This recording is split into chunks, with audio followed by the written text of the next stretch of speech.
China to slow down its growth while it negotiates trade with the United States. The impact on commodities is going to be discussed with Mike Zuzolo, President of Global Commodity Analytics, right here on Connected Farmer, your channel to keep you up to date with the latest trends in agriculture and livestock.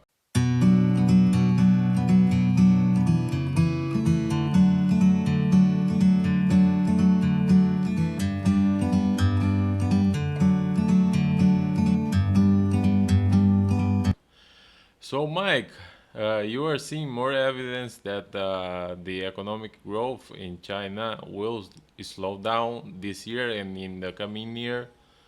Uh, how do you think that is going to affect on commodity prices? Yeah, I mean, this is where the special report that we talked about a little bit last week, Luis. And again, if anybody would like to get that, please sign up for a free trial at globalcomresearch.com and just mention that you needed the special report in the little box with the trial. I think the biggest issue that's happening is this is moving faster than I thought it would as far as China and their policy making. One of the things that the IMF, before they get ready to release their new World Economic Outlook tomorrow, they've already put out a little bit of a teaser and some preliminary information. And they spoke specifically today about the great vaccine divide. In other words, the developed countries like the United States and Argentina as well will probably find a pathway to pre COVID growth by the end of 2021, maybe middle of 2022. But for developing countries, including China, it could take all the way to the 2023 time span.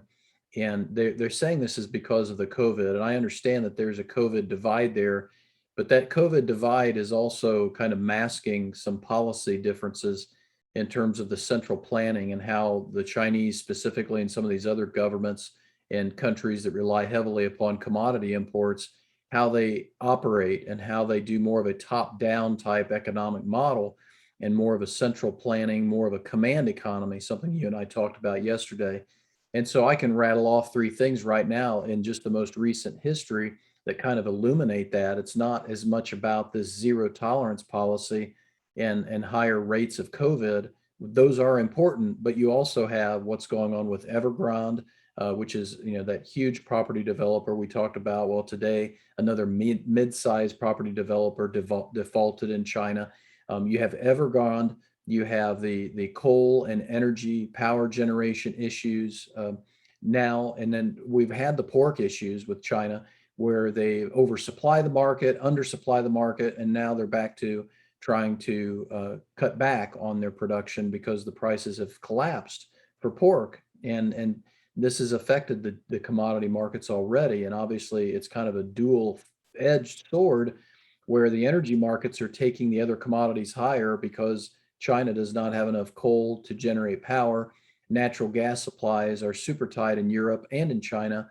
And so the market is trying to ration demand. They're trying to cut demand off by taking prices higher in the energy sector. But guess what? Between the policy making decisions and how they do it and the higher energy prices, eventually that's going to hurt their economy. And so I'm going from talking about central planning in China and how that may hurt the commodity demand in 2022 to now outright talking about a global recession that could be led by China at this point if they don't change their policies. And that this is where it's going to be really difficult in the fourth quarter and the first quarter of 2022 to make some good decisions that I should say some comfortable decisions that producers feel comfortable about, especially since fertilizer is part of the equation and the trade understands that wheat and corn need more fertilizer than soybeans. So we're on pins and needles up here in the north on 2022 acreage base issues, not just soybeans and corn, but also winter wheat. Some clients of mine can't even get enough fertilizer to take care of their winter wheat that they're wanting to plant right now.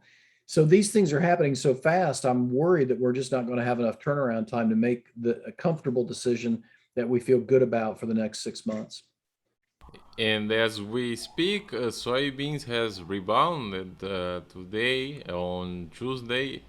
And do you see that very related to the trade talks? It could be part of the trade talks. This is what I wanted to explore with you in South America specifically. I think a lot of it goes back to the palm oil making another record high. And so here again, we're rationing demand in palm oil because that's a short supply issue, and canola and soybean oil are hard to get a hold of because of the supply chain issues, but they're going up with the palm oil right now.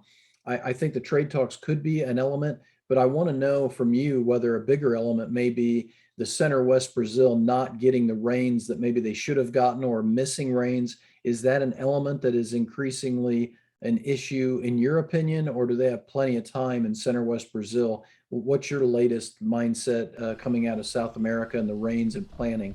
I think that's part of the speculation, but on the other hand, I think there is still plenty of time to recover. Okay. And this makes sense from a standpoint of the grain stocks going up, because I checked with the head of USDA NAS after the report for the grain stocks came out and asked if part of the reason why we saw an increase in stocks for corn and beans especially was probably because of Hurricane Ida and what it did to the Gulf of Mexico and the inability to ship out and export. And he said yes, but they don't know how much. And I'm sure it impacted corn more than soybeans at this point because we were kind of in a pattern of shipping a lot of corn out at that point. But I think it's impacted both, and I'm sure we've lost some business at this point to South America.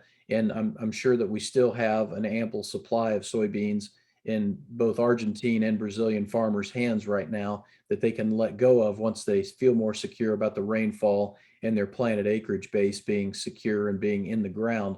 So I'm still leaning towards the idea that the soybean bounce that you're asking about has to do with the palm oil, has to do maybe a little bit with the trade talks, but they could take that away really quickly if anything goes wrong with China in this phase. If phase one is discussed and China says we're not doing phase one anymore just because of the heated diplomatic issues that we have right now, I think the trade would take that very, very negatively. So I'm hoping right now what we find is a kind of a neutral balance in the trade talks, and then we see what the USDA WASDE report says, and maybe the beans are trying to find some support off of that as well, some short covering, and having taken the bean corn ratio down to the lowest level since 2018, 2019 for new crop. Maybe they feel like they've done enough when it comes to the fertilizer and the tighter stocks of corn. And how do you see the context of a coming new jobs report in the U.S. will impact the rates and the economy as a whole? Yeah, I don't think the Federal Reserve is in any hurry to move right now because the interest rates in the real market, the bond yields are already moving very high, very fast. And I think this is indicative of the trade really getting more nervous about stagflation, inflation without growth. And I think they should be worried about that based upon what we talked about just a few minutes ago when it comes to China and the rest of Asia and the emerging markets, maybe slowing down the whole global economy.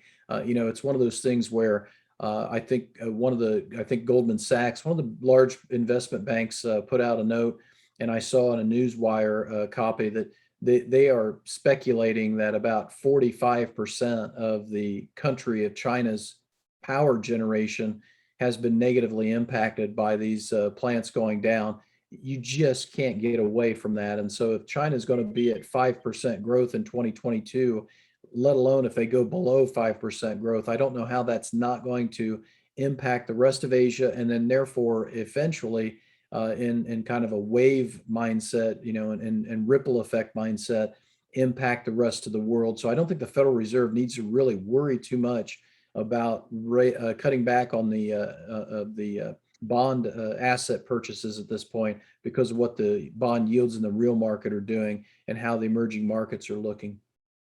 And how exactly producers, your customers in particular, are reacting to these difficult times coming? Well, they have as many questions about 2022, kind of what I alluded to a minute ago. They have as many questions about 2022 and making decisions there as they do with the rest of what to do with their 21 crop. I think they have enough space on farm for a lot of their corn, especially if we move more aggressively in the soybeans. And so before the crop report, I got some puts bought for both in terms of corn and bean puts for 2021 hedges.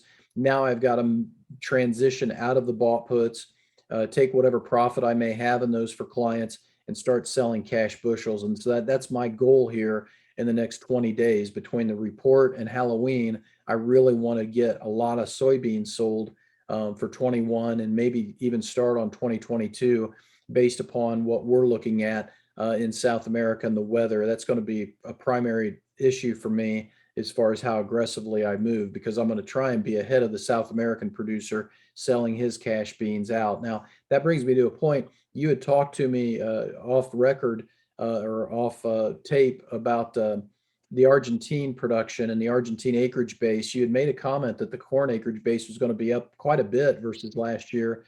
Soybeans, not so much so. Now, that really surprised me. Can you explain that a little bit more? Yes, the things that the incentives that they are responding to are export taxes and regional demand. So, if with more demand from Brazil and other countries in the region for corn, and export taxes of just 12% compared to 33% of soybeans, they think corn will be more profitable. And yet there is a delayed value of the Argentinian currency against the US dollar that boosts anticipated purchases. It has been happening for a while already, so probably the cost that they paid for all the inputs are a lot lower than today's cost.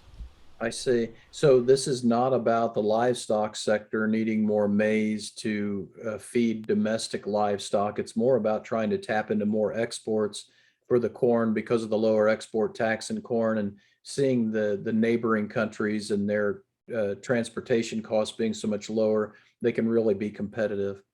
Yes, and in fact, with the restrictions for beef exports in Argentina, there is a lower local demand.